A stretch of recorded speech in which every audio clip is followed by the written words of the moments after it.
Hello everyone, welcome to The Lord of the Coins.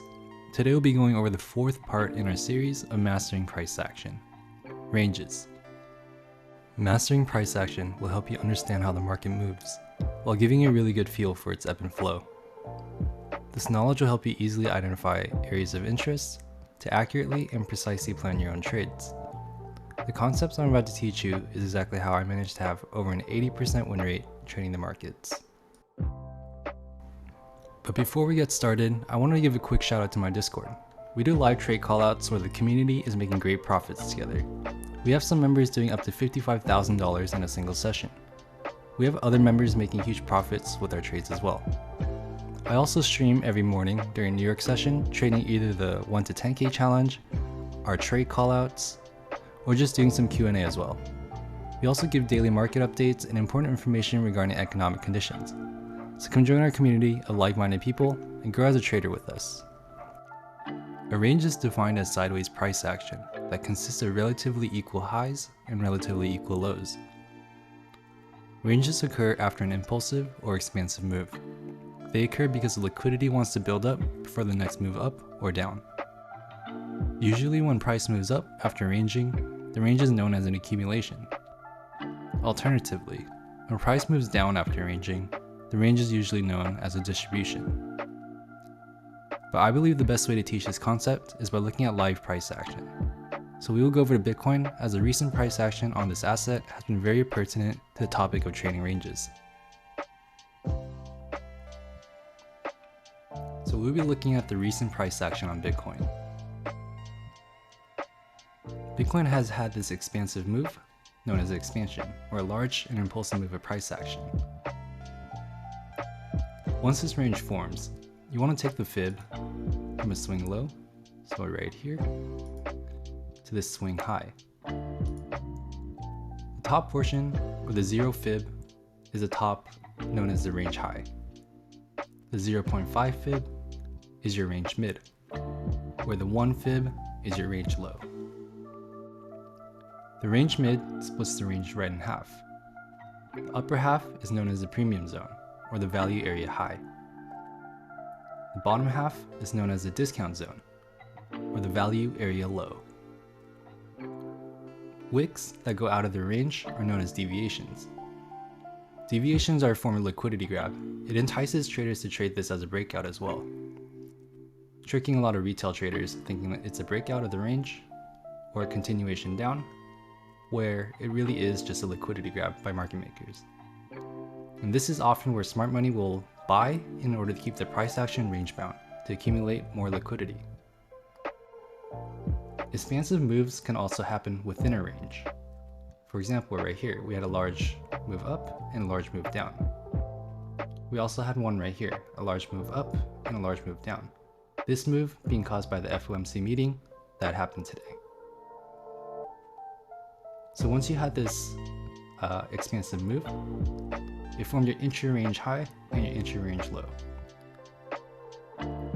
This further coils the range, making price more volatile.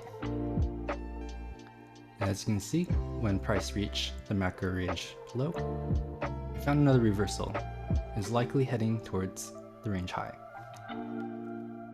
You can use the fixed range volume profile, or the FRVP, to help you further identify value zones within a range. Something to note is that patterns, whether it's a bull flag, a channel, or a range like this, or double top, whatever pattern it is, just know that it's a materialization of supply and demand.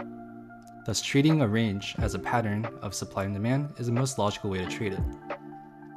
For example, so when price reaches range lows, it's actually retesting the demand, instead of retesting, a line. When price goes to the top, it's not retesting the line, but rather think of it as it's retesting the supply.